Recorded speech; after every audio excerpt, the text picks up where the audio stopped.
नमस्कार साहेब. नमस्कार. आता या ठिकाणी नॅशनल हायवेचं कल्याण महामार्गाचं तुम्ही काम बघताय. हो. काय काम आहे तुमच्याकडे संबंधित? आमच्याकडे पेट्रोलिंग आणि एन्क्रोचमेंट. म्हणजे आता ह्या बाजूला जे काही वर्दळ होती, समजा आता हे या ठिकाणी वडाचं झाड कापले. हो. 9 वाजले जाता ग्रेपच्या समोर हे झाड कापले. हे समजा कापलंय, याचं तुम्ही असं संबंधित विभागाला कळवता की तुम्ही त्याचा रोखता? आम्ही हे नॅशनल हायवेच्या इकडे नगरच्या ऑफिसला कळवता. हा. आता या झाडाची नोंद आपल्या नॅशनल हायवेला असेल? हो आहे. याची परवानगी काय दिली होती का? नाही, परवानगी कुठल्याही प्रकारची परवानगी घेतलेली नाही. परवानगी न घेता हे झाड पाडले. परवानगी आता तुमच्या समोर हे झाड आहे, तुम्ही पाहिले, विजिट केली, यंत्रणा तुम्ही काय गोष्टी ताब्यात घेतल्या, फॉरेस्ट विभाग या ठिकाणी आहे. हो.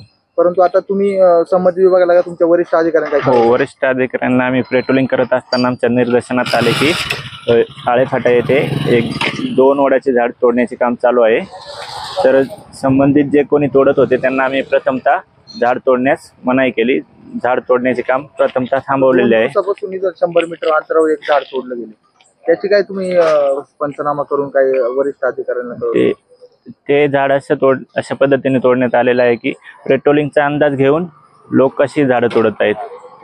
म्हणजे तुमचा अंदाज घेतात बाबा? हो, गाडी इथून गेल्याच्या नंतर पाठीमागे तोडायला काम चालू करतात. आता याच्यावर कठोर कारवाई होणार? हो, यांच्यावरती आता कठोर कारवाई होणार आहे. नमस्कार साहेब. आपल्या या ठिकाणी फॉरेस्टचं काम बघताय, आपल्याला सुविधाची संपूर्ण जबाबदारी आपल्या अंडर आहे. आता या ठिकाणी 2 दिवसापूर्वी 100 मीटर अंतरावर जे झाड कापण्यात आलं, त्याची देखील परवानगी नव्हती. आपण त्याचा पंचनामा केलाय, वरिष्ठ अधिकाऱ्यांनी पेपर केलेत, त्यांच्यावर काही कठोर कारवाई देखील केलेली आहे. परंतु आता राजरोजपणे या ठिकाणी 9 वाजून 10 मिनिटं झाले, या ठिकाणी ग्रेप्स हॉटेलच्या बाजूला 2 झाडं कत्तल करण्यात आलेली आहे. आपण या ठिकाणी विजिट दिली आहे. आता काय त्यांना परमिशन दिली आहे की नाही दिली आहे? परमिशन तर त्यांनी घेतली नाही, पण जर का त्यांचा काय अर्ज वगैरे गेला असेल आणि परवानगी दिलेली नसेल तरी जर का झाड जर धोकेदायक ठरलं असेल तर नंतरची जी गोष्ट तयार होणार ती वेगळी गोष्ट. परंतु आता त्यांच्याकडे परमिशन नाही. आता झाड कापताय, परमिशन नाही. अर्ज गेला असेल तर मग परमिशन नाही होत. समजा मी तुमच्याकडे मागणी अर्ज केला, परमिशन होत नाही. फॉरेस्ट विभागाने लेखी त्यांच्याकडे परमिशन दिली पाहिजे. फॉरेस्ट विभाग त्या ठिकाणी उभं राहतं, त्या झाडाची काय असेल समजा पाडण्याची क्षमता तेवढंच पाडलं जातं. हा, पण एखादा अपवादात्मक विषय असला आणि जर का समजा झाडामुळे कोणाचं नुकसान होत असलं, भरपूर वाईट परिस्थिती असली तर एखाद वेळेस आपण ते हे करू शकतो, समजा की त्यांना परमिशन देऊ शकतो. एखाद वेळेस जर का ते झाड जीर्ण असलं, परमिशनच नाही तर आता ज्याप्रमाणे वरिष्ठ आम्हाला सांगणार त्याप्रमाणे आम्ही प्रोटोकॉल फॉलो करणार. आणि त्यांच्या संबंधित जे कापत होते वरिष्ठ विचारलं परमिशन आहे की नाही, ते नाही म्हटलेत, ते तर नाही म्हटलेत, पण जसं आम्हाला आता वरिष्ठ समोरचे वरिष्ठ आमचे जे सांगतील त्याप्रमाणे आम्ही फॉलो करणार. आता या ठिकाणी एक झाड काही जण म्हणतात जीर्ण झाड आले, परंतु या ठिकाणी ताज्या फांद्या पाहिल्यात. आता मोठमोठ्या फांद्या या ठिकाणी 60-70 वर्षाचं झाड असतात, त्याच्या ताज्या फांद्या, पालवी देखील फुटलेली आहे. जीर्ण झाड नव्हतं, परंतु चांगल्या पद्धतीचे झाड या ठिकाणी तोडण्यात आले. असं राजरोजपणे सोडताय, काय कठोर कारवाई वन विभागाकडून होणार का? नाही, याच्यानंतर आपण सत्य परिस्थितीचा पंचनामा करू. त्याच्यानंतर जे आम्हाला वरिष्ठ सांगतील त्याप्रमाणे आम्ही प्रोसेस करू. जे काही वरिष्ठ अधिकारी जे सांगणार त्याच्या पद्धतीने वरिष्ठ अधिकारी जे असतात ते जे आहे परिस्थिती त्याच्यानुसार त्यांना काही दंड वगैरे असेल तो त्यांना द्यावा लागणार. कारवाई होणार जे दंडात्मक कारवाई होणार. आळेफाटाच्या या 100 मीटर अंतरावर आता परवाच्या दिवशी एक झाड कापण्यात आले, मोठं झाड कापण्यात आले. संबंधित विभागांची जी परमिशन नसताना ते दाखल काय पंचनामा केलाय, त्या ठिकाणी स्पॉट व्हिजिट केली. आता या ठिकाणी राजरोजपणे आता या ठिकाणी झाड कापते. इथं ग्रेप्स हॉटेल आहे, 2 झाड कापते. इथं क्रेन देखील उभे आहे, फॉरेस्ट उभं आहे, नॅशनल हायवे या ठिकाणी आलेला आहे. काय परमिशन आहे का विना परवाना या ठिकाणी झाड कापलं?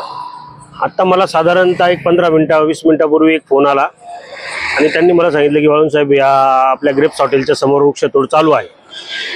तर मी या ठिकाणी आलो असता मी पाहिलं या क्रेनच्या माध्यमातून. आता बरेच तुम्ही वर बघू शकता की बरेचशी अशी वरची या फांद्या वगैरे सगळ्या खाली घेण्यात आलेल्या आहेत आणि ते कदाचित ते थांबलं नसतं तर आता ते झाडांचा बळी गेला असता कदाचित आतापर्यंत. आता हे वृक्षाचे जिओ टॅगला त्या संबंधित विभागाकडे त्याचे वृक्षाची नोंद आहे, की बिना परवाना पाडणं योग्य की अयोग्य? नाही, 100% ही गोष्ट अयोग्य आहे. पत्रकार महोदय, आपण 2 दिवसापूर्वी आपल्या चॅनलला एक ही बातमी प्रसारित केली होती आणि मी आळेफाटा वडगाव आनंद हद्दीतली झाडं कशा पद्धतीने वृक्षतोड झाली ही आमदार साहेबांच्या निदर्शनास आणून दिलेल्या होत्या आणि आता सुद्धा हा जो प्रकार चाललाय 2-2 झाडं कट करणे 100% हा तोच प्रकार आहे ना हो. नाहीतर जर आता याच्यात जर कठोर कारवाई त्याच दिवशी झाली असती तर अशा प्रकारची वृक्षतोड करायला कोणी धजावलं नसतं. आता मी आपले RFO ठोकळ साहेब त्यांना सुद्धा व्हॉट्सअपवर हे व्हिडिओ आणि फोटो पाठवलेले आहेत. मी आपले जगताप साहेब आहेत जे आळा ऑफिसला त्यांना फोन केला होता, त्यांनी लगेच टीम पाठवून दिली.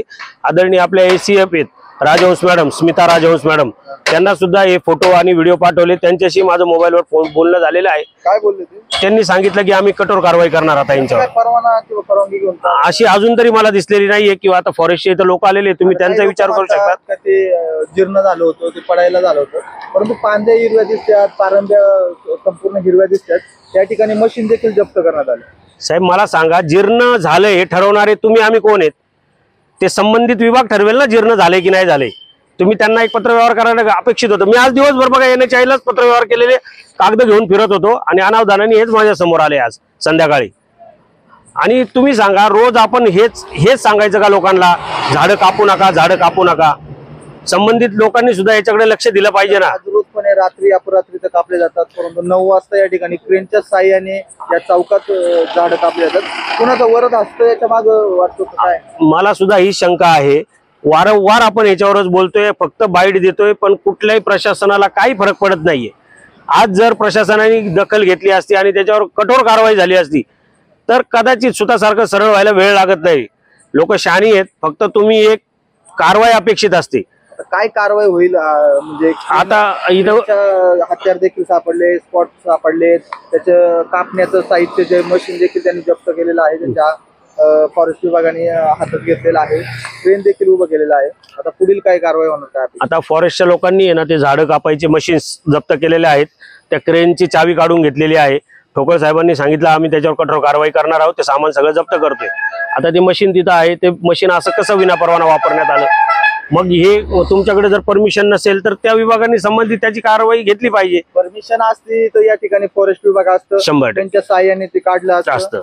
परंतु असं क्रेन लावून ते प्रायव्हेट काही व्यक्ती बोलवून ते झाड काढणं किंवा जीर्ण झाड तर वाटत नाही. आता आम्ही शूट देखील घेतलेला आहे. काही फांद्या कट केलेल्या आहेत. या फांद्या आता आपण आलो म्हणून त्या फांद्यांवर निभावलं गेलं. कदाचित त्या दिवशी सारखा प्रकार झाला असता. म्हणजे पुढे फांद्या कट करून खाली झाड कापलं जातं असंच झालं असतं ना सर. तुम्ही आम्ही नसतो आलो तर कदाचित हेच रूप बघायला भेटलं असतं आपल्याला. येणार नाही, कारण मोठमोठे खोडच वरती डायरेक्ट झाड जो मोकळं केलं गेलं आहे. आता मला काय म्हणायचं साहेब, जर ते फक्त म्हणतात की आम्ही डाळत होतो तर आपण शेतकरी आहोत ना हो. आपल्याला कळतं ना डाळणं आणि तोडण्याच्यातला फरक आपल्याला कळतो. मग आता तुम्ही मला सांगा, माझ्या तोंडातून वधवून घेण्यापेक्षा इथं काय परिस्थिती याच्यावरून सगळंच दिसतंय. आता मी तोडलं गेले दिसतंय ना सर आपल्याला डोळ्यांनी सगळं. मग आता याच्यापेक्षा मी वेगळं काय सांगायचंय? आता याचं काम आहे संबंधित प्रशासकीय यंत्रणांनी हे काम करायला पाहिजे. खरं तर नवनाथ वाळूंनी यावं आणि बोलत राहावं, याच्यावर कारवाई होत नाही. आता 2 दिवसापूर्वी हा जो ताजा प्रकार असताना आता आळ्याचे एक तुमच्या ग्रामपंचायतच्या हद्दीत काय झाडं कट केलेलं आहे. या ठिकाणी ताजा प्रकार असताना अशा गोष्टी या ठिकाणी उद्भवतात. लोकप्रतिनिधी आता आमदार साहेबांनी देखील सांगितलं अशा काही गोष्टी असतील तर त्यांना पाठीशी घातली जाणार नाही, त्यांच्यावर कठोर कारवाई केली जाणार. परंतु याकडे प्रशासन पुढं लूज होते का त्यांच्या संबंधित यंत्रणा काय कुणाचा दबाव काय दबावाखाली काम करते काय? या तालुक्याचे कार्यसम्राट आमदार आदरणीय शरददादा सोनवणे यांनी त्या दिवशी त्यांच्या बाईटमध्ये सूचक इशारा दिला होता प्रशासनाला की कुणालाही पाठीशी घातलं जाणार नाही आणि शासनाच्या अधिकाऱ्यांनी जर झाड तोड झाली तर तुमच्या नोकऱ्या जातील या भाषेत दम दिलाय. अहो मी सर्वसामान्य कार्यकर्ता आहे. जर हे आमदारांच्या वक्तव्यावर जर हे गंभीर होत नसतील तर आमच्यासारख्या सामान्य कार्यकर्त्यांची दखल घेणार आहेत का? मग आमदार साहेबांना माझी परत नम्र विनंती आहे की साहेब बघा हा प्रकार असा चाललाय. या वडगाव आनंदला वडगाव हे नाव पडलं होतं या वडाच्या झाडांमुळे आणि आज कुठेतरी हे सगळं बेचिराग होत चाललंय. आज म्हणजे संध्याकाळची वेळ आहे हो. पेट्रोलिंगची व्हॅन होती त्या NHIची होती ते देखील आता या ठिकाणी येत जात असतात. त्यांच्या निदर्शनात अशा गोष्टी आल्याच्या नंतर ते संबंधित यंत्रणा कळवत का नाही? काय होतं सर तुम्हाला सांगतो, आता NHIचा विषय ते येतात जातात फेऱ्या मारत राहतात. त्यांना कोणतरी तक्रार करत नाही किंवा त्यांना पुरावा भेटत नाही, त्याच्यामुळे ते काय त्याच्या कारवाईला धजत नाहीत. आता काय होतं याच्यामध्ये सगळ्यात जास्त कोण असतं? कोणतरी राजकीय वरद हस्तावालीच लोक असतात. सर्वसामान्य शेतकरी एवढी मोठी हिंमत करत नाही. अधिकारी काय आर्थिक व्यवहाराच्या बाबतीत असं काय? नाही, आता आर्थिक व्यवहार ते मला नाही सांगता येणार, पण कारवाई करत नाही, मग याचं कुठेतरी आमच्या मनाला दुःख क्लेश वाटतं की हे कारवाई करत नाही म्हणजे काहीतरी इथं संबंध असतील. जर आज एवढ्या मोठ्या प्रमाणात जर वृक्षांची कत्तल होत असेल, तक्रारी होऊन देखील जर हे ऐकत नसतील, यांच्यावर कारवाई करत नसतील, तर मग हे कुठेतरी असं वाटतंच ना की काहीतरी इथं संबंध आहेत यांचे. मग हे याच्यावर अंकुश कोणाचा पाहिजे तालुक्यात? तर आपण वारंवार आपणच जर तेच प्रश्न जर घेणार असू तर यांना पण ते गेंड्याच्या कातडीचे झाले. तो आता 9 वाजता या ठिकाणी कापलं जाते. एवढं मोठं वडाचं झाड जवळजवळ 70 ते 80 वर्षापूर्वीचं असू शकतं. त्या ठिकाणी झाड उतरवलं जातं. मला काय हे अधिकारी असं काय हे करतात की त्यांना दबदबाच नाही किंवा या ठिकाणी संबंधित माणसं राजरोजपणे झाडं कापतात.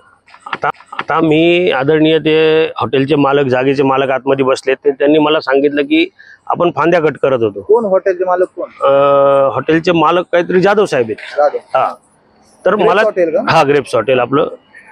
तर त्यांनी मला सांगितलं फांद्या कट करतो. मी त्यांना सांगितलं साहेब तुम्ही जर कट करताय, तुम्ही म्हणताय डाळत होतो, तर ही पद्धत नाही ना डाळायची. हा, परमिशन घेऊन त्या फांदीला सुद्धा परमिशन घ्यावं लागतं. आज वडाची झाड आहे, वडाचं पिंपळाचं झाड हे आपले कल्पतरू म्हणतो यांना आपण. हे निसर्गाचे म्हणजे प्रमुख झाड आहे ते. आदरणीय आमदार साहेबांनी सुद्धा त्या दिवशी सांगितलं होतं त्यांच्या ह्याच्यात की ही झाडं म्हणजे काय अशीच एका दिवसात मोठी होणारी झाडं नाही आहेत.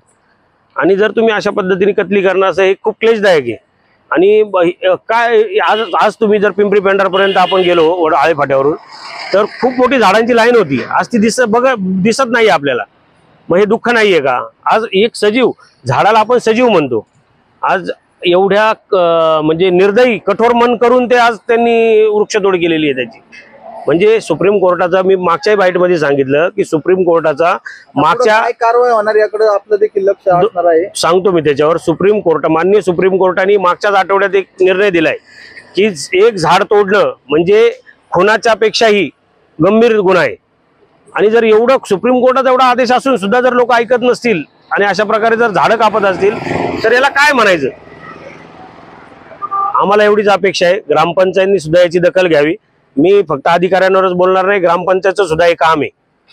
हा, सरपंच, उपसरपंच आणि सदस्य यांनी सुद्धा हे बघितलं पाहिजे. तुम्ही काय त्यांच्याशी फोनवर चर्चा केली का? नाही, मी कोणालाही चर्चा केली नाही साहेब. मी तरी किती लोकांना फोन करू तुम्ही सांगा? असं तुमच्या हद्दीत मी आज फॉरेस्टला फोन केला, मी आज NHI ला फोन केला, संबंधित यंत्रणा तुम्हाला फोन केला, संबंधित सगळ्या लोकांना मी बोलवून घेतले. मग आज सगळे एवढे लोक जमा झालेत, मग ग्रामपंचायत पर्यंत हा मेसेज गेला नाही का सदस्यांपर्यंत कुठल्याच?